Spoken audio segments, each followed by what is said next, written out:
ஏன் பிறந்தேன் என்று நான் இருந்தேன், உன்னை பார்த்தவுடன் உண்மை நான் அறிந்தேன்.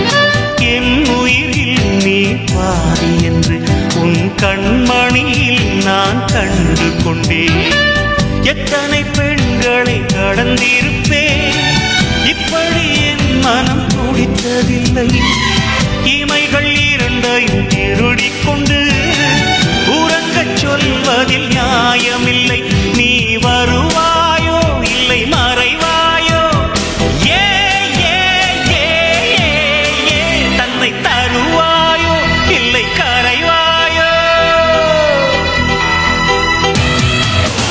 உன்னை பார்த்த பின்பு நானாக இல்லை.